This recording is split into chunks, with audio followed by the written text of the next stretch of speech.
এরকমই জুডিশিয়াল প্রক্রিয়ায় বেকসুর খালাস পাবেন এটিএম আজহারুল ইসলাম, এটা প্রথম 1 মাসেই সম্ভব ছিল। কিন্তু আমরা যেটা জানতে পেরেছি, ইট ওয়াজ আসিফ নজরুলস কারসাজি। বিভিন্নভাবে শুনানি ডিলে করে, এমনকি এই যে এমনকি মাহফুজও ছিল এর নেপথ্যে। জামাতের নিবন্ধন মামলা নিয়ে নানান নাটক করা হচ্ছে, ঝুলিয়ে রাখা হয়েছে, এটাও সরকার চাইলে 1 সপ্তাহের মধ্যে সমাধান করে দিতে পারে এই জুডিশিয়াল প্রক্রিয়ায়। কোনো এক্সিকিউটিভ অর্ডারে বা বিশেষ কোনো প্রক্রিয়া যাওয়ার দরকার নেই। একদম জুডিশিয়াল ফেয়ার প্রসেসে সরকার আন্তরিক থাকলে, অ্যাটর্নি জেনারেল কার্যালয়ে আন্তরিক থাকলে, আর আমরা সহজে যেটা বুঝি আইন মন্ত্রণালয়ে আন্তরিক থাকলে 1 সপ্তাহের মধ্যে এটা সমাধান করে দেওয়া সম্ভব। তো জামাতকে অনেক ভুগিয়েছে এটিএম আজহারুল ইসলামের মামলার রায় নিয়ে। এটা জামাত শিবিরের লোকজন এমনিতেই এটিএম আজহারুল ইসলামের উপর ক্ষুব্ধ। শিবিরের সাবেক ঢাবি সভাপতি সাদিক কায়েমকে দেখলাম আসিফ নজরুলের নাম ধরে কঠিন হুঙ্কার দিলেন যে আপনি আমাদেরকে হাইকোর্ট বুঝান। শুধু এটা না, আরো নানান বিষয়ে আসিফ নজরুলের উপর জনগণ ক্ষুব্ধ, তাকে সন্দেহ করছে, এমনকি তিনি যা নাত সেটাও জনগণ সন্দেহ করছে। সরকারের সামগ্রিক ফেইলুরের অংশ হিসেবে আসিফ নজরুলকে প্রথমত দায়ী করছে ইসলামপন্থীরা, সাধারণ জনগণ সবাই। ওদিকে পিনাকি এবং ইলিয়াস তো আসিফ নজরুলকে একদম ধরেছে, আর পিনাকি যাকে ধরে সে থাকতে পারে না। ওভারঅল আসিফ নজরুল প্রচন্ড চাপের মধ্যে আছে। এখন এই চাপের মধ্যে জামাত শিবির আনুকূল্য পেলে তিনি কিন্তু টিকে থাকতে পারেন। এটা আসিফ নজরুল এখন দরকার। এতদিন যে আকাম করেছেন, বিএনপির লোকজন নিয়োগ দিয়েছেন, সব জায়গায় বিএনপির দালালি করেছেন, কিন্তু এখন বিএনপিতে তাকে ওইভাবে ঝুঁকি নিয়ে রক্ষা করতে যাবে না। আবার এনসিপির খুব আস্থার প্রতীক ছিল, অথচ এনসিপি এখন আসিফ নজরুল পদত্যাগ চাচ্ছে। এখন বাঁচতে হলে আসিফ নজরুলকে জামাত শিবিরের আনুকূল্য দরকার, আর জামাত শিবিরের আনুকূল্য পাওয়ার অংশ হিসেবে আসিফ নজরুল ফেসবুক পোস্ট দিয়েছেন এই ন্যায় বিচার প্রতিষ্ঠিত হওয়ায় সুযোগ সৃষ্টির কৃতিত্ব জুলাই যোদ্ধাদের। জামাত নেতা এটিএম আজহারুল ইসলামের খালাসে আইন উপদেষ্টা আসিফ নজরুলের ফেসবুক স্ট্যাটাস। আমরা এটা একটু বিশ্লেষণ করব। এই ফেসবুক স্ট্যাটাস কেন, আশা করি আপনারা বুঝতে পেরেছেন। তবে জামাতের লোকজনের একটু সমস্যা আছে, মানে কেউ যদি 2 লাইন জামাতের পক্ষে লেখে, তাহলে তাকে জামাতের অনেকে তাকে ভারপ্রাপ্ত আমিরে জামাত বানিয়ে দেয়। যেমন গোলাম মাওলা রনি, তার আসল চরিত্র কি এখন আপনারা দেখতে পাচ্ছেন না? তিনি একজন পিওর আওয়ামী লীগ। এই যে আওয়ামী লীগের দুঃসময়, এখন আওয়ামী লীগের ভোকাল গোলাম মাওলা রনি, তার ভিডিওগুলো দেখবেন যে আওয়ামী লীগ মহান, আওয়ামী লীগ ফিরে আসবে, ডক্টর ইউনূস শেষ, আল্লাহর ফয়সালা হয়ে গিয়েছে, ওবায়দুল কাদেরের মতো ভালো লোক আর হয় না, গোলাম মাওলা রনি বলছে।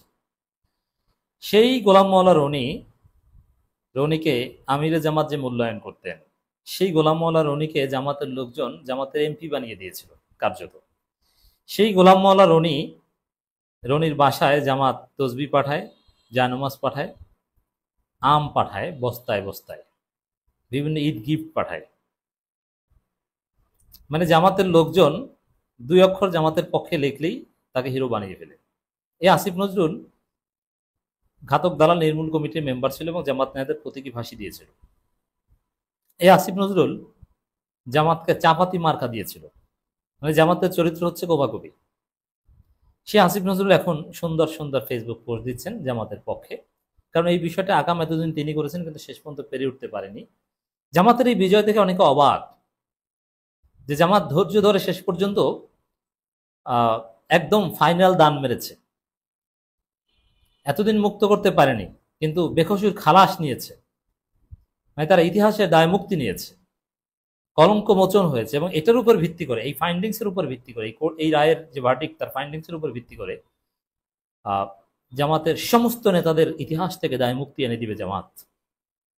সম্ভব হবে, সব ভুয়া ছিল।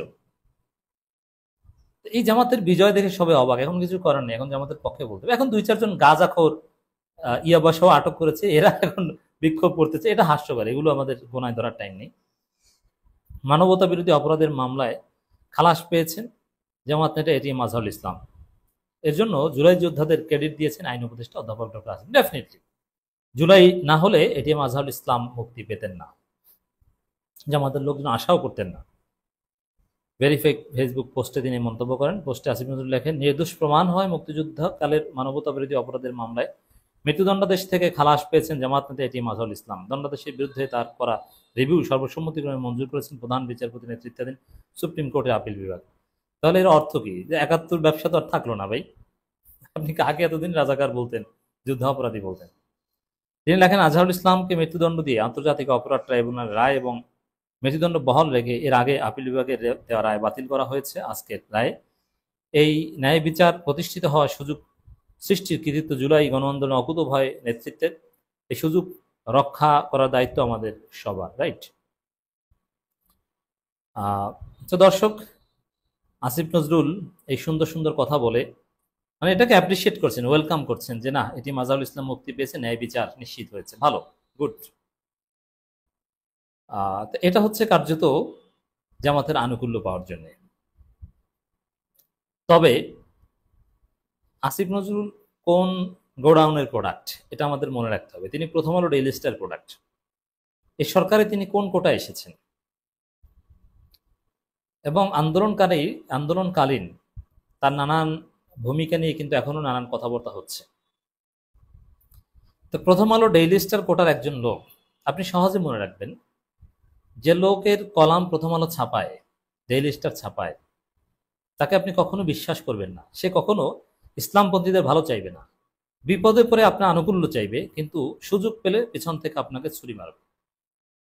এই আসিফ নজরুল প্রথম আলো প্রোডাক্ট, অতএব তিনি আজকে সুন্দর পোস্ট দিচ্ছেন, এটা বিশ্বাস করে তাকে ট্রাস্টের আওতায় আনার কোনো সুযোগ নেই।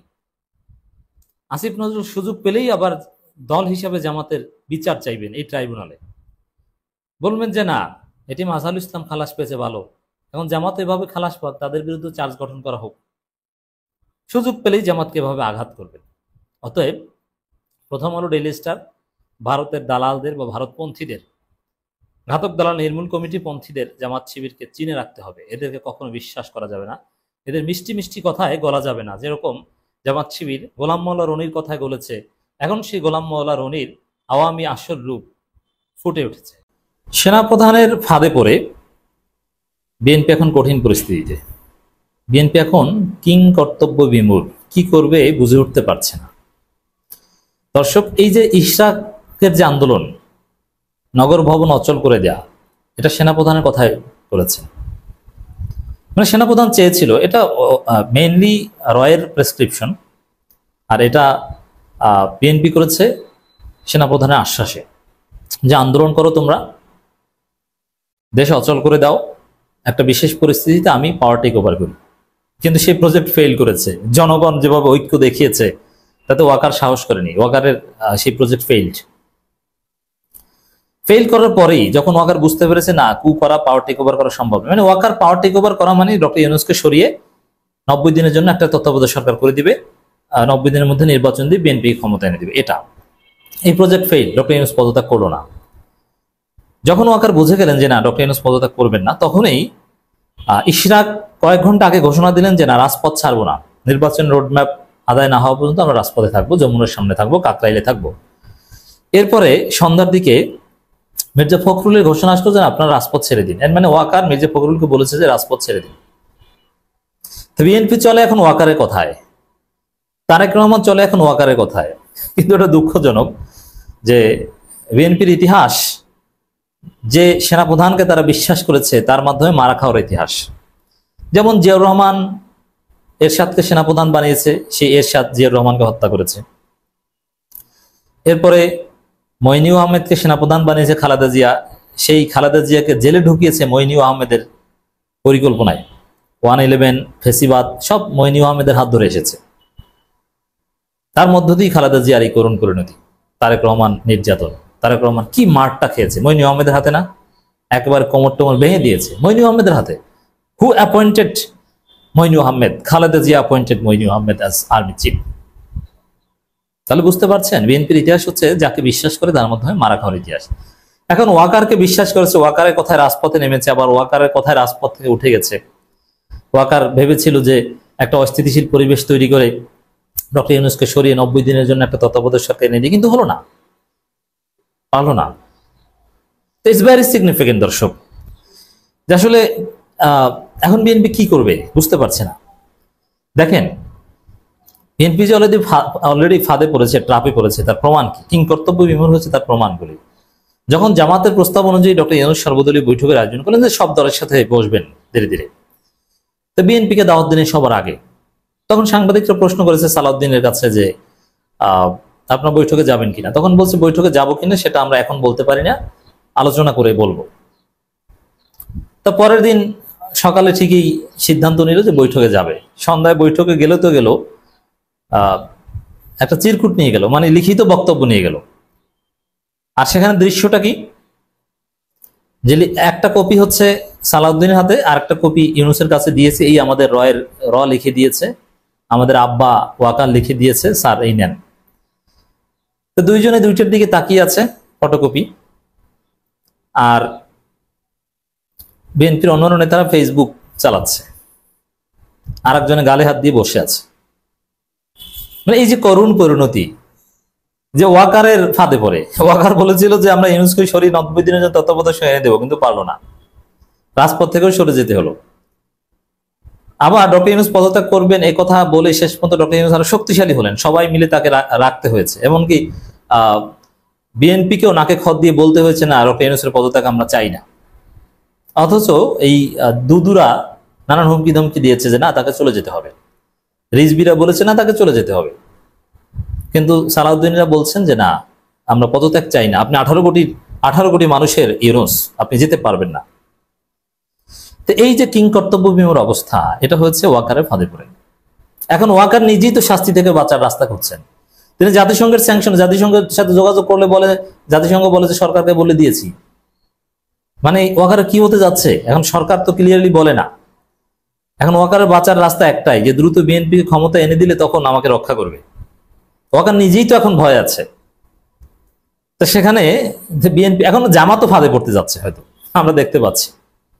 জামাতের আমির ডাক্তার তাহেরকে নিয়ে বৈঠক করেছেন, বলে সৌজন্য সাক্ষাৎ, আসলে তো হয়তো বা কোনো সমঝোতা হয়েছে, একটা মারা খাওয়ার রাস্তা। দর্শক, কালবেলার একটা রিপোর্ট, সরকারের পদক্ষেপ দেখে করণীয় ঠিক করবে বিএনপি। হোয়াট ডাজ ইট মিন? এর মানে বিএনপি করণীয় ঠিক করতে পারছে না, সরকারের পদক্ষেপের দিকে তাকিয়ে আছে। এক এক সময় এক একটা, সরকার কি করে দেখি, তারপরে আমরা কি করব দেখি। গণমাধ্যমে খবর ছড়ায় যে শপথ পড়াতে ইশরাকের রিট, একটু পরে বলে না আমি রিট করিনি। মানে কোনো কিছু ঠিক নেই, যা চায় সেটা হয় না। বলে যে আওয়ামী লীগ নিষিদ্ধ, এটা আমাদের কোনো বিষয় না। তারপরে আওয়ামী লীগ নিষিদ্ধ হওয়ার কয়েক ঘন্টা পর বলে যে আমরা আনন্দিত। মানে নাকে খত দিয়ে আনন্দিত বলা। বিদ্যমান ঘোলাটে রাজনৈতিক পরিস্থিতিতে প্রধান উপদেষ্টা ডক্টর মোহাম্মদ ইউনূসের সঙ্গে বৈঠকের ফল নিয়ে খুব একটা সন্তুষ্ট নয় বিএনপি। বিএনপি সন্তুষ্ট হতে পারবে না, আকাম করলে সন্তুষ্ট হওয়া যায় না। এই হতাশার মধ্যে বিএনপি ডুবে যাবে। ওয়াকারের ফাঁদে পড়লে সন্তুষ্ট হওয়া যায় না। এক সময় রয়ের প্রেসক্রিপশনে চিরকুট নিয়ে যান ইউনূসের কাছে, আবার আরেক সময় ওয়াকারের প্রেসক্রিপশনে চিরকুট নিয়ে যান, এভাবে হয় না, এতে আপনারা সন্তুষ্ট হতে পারবেন না। বরং কেমন মারাটা খেয়েছে দেখেন, যেখানে বিএনপি যে উপদেষ্টার পদত্যাগ চেয়েছে মেইনলি, সেই একজন উপদেষ্টাকে নিয়ে বিএনপির সাথে বৈঠক করেছে ইউনূস। সন্তুষ্ট হবে কিভাবে? আসিফ মাহমুদের পদত্যাগ চায়, আর বিএনপির সাথে বৈঠকে একজন থাকে, সেই আসিফ মাহমুদ। বুঝতে পারছেন? আর অন্যদের সাথে বৈঠকে কিন্তু আলী রিয়াজ বা আরো অনেকে থাকে। বিএনপি কিভাবে একটা ফাঁদে পড়েছে, কতটা কঠিন পরিস্থিতিতে, আশা করি বুঝাতে পেরেছি। আগামী ডিসেম্বরের মধ্যে জাতীয় নির্বাচন অনুষ্ঠান দাবি জানানোর প্রধান উপদেষ্টার কাছ থেকে এ ব্যাপারে কোনো আশ্বাস পায়নি দলটি। বিএনপির এই প্রসঙ্গটি উত্থাপন করলে প্রধান উপদেষ্টা তার আগের অবস্থানে পুনর্ব্যক্ত করে বলেন, আগামী ডিসেম্বর থেকে জানুয়ারির মধ্যে নির্বাচন হবে, জুনের মধ্যে নির্বাচন হবে, এমনকি আগামী জানুয়ারি কিংবা ফেব্রুয়ারিতে নির্বাচন সম্ভব কিনা এ বিষয়েও সরকার প্রধানের কাছ থেকে কোনো ইঙ্গিত পায়নি দলটি। এমন প্রেক্ষাপটে আশ্বস্ত হওয়ার মতো কোনো বার্তা না পেলেও বৈঠকে বিএনপির তরফ থেকে একটা পরিষ্কার করা হয়েছে যে তারা ডক্টর ইউনূসের পদত্যাগ চান না। তাহলে বিএনপি পরাজিত হয়ে এসেছে ওখান থেকে, নির্বাচনের কোনো রোডম্যাপ নিয়ে আসতে পারেননি, আর ডক্টর ইউনূসকে সমর্থন দিয়ে আসতে হয়েছে। তো ওয়াকার তো কিছু করতে পারো না। আর এই জন্যই হতাশা থেকে তারেক রহমান নিজেই ব্যাটিং করতে নেমেছেন। যেই কাজটা বিএনপির তৃতীয় সারির নেতারা করার কথা, ওই কাজটা এখন তারেক রহমান করছে। হুমকি ধামকি এটা তারেক রহমান আর দেওয়ার কথা না। এটা এই যে মাস্তান টাইপের নেতা যারা আছে, যেমন বিএনপির মুরাদ, বিএনপির ডাক্তার মুরাদ, শামসুজ্জামান দুদু, তার দেওয়ার কথা। ডিসেম্বরের মধ্যে নির্বাচন দিতেই হবে, এ ধরনের পয়েন্ট অফ নো রিটার্নের কথা তারেক রহমানের মুখে মানায় না। এবং তাকে দিতে হয়েছে, কারণ ডক্টর ইউনূসের কাছ থেকে কোনো আশ্বাস পায়নি, বরং তাকে সমর্থন দিয়ে আসতে হয়েছে। তা আম সালা দুইটা যাওয়া,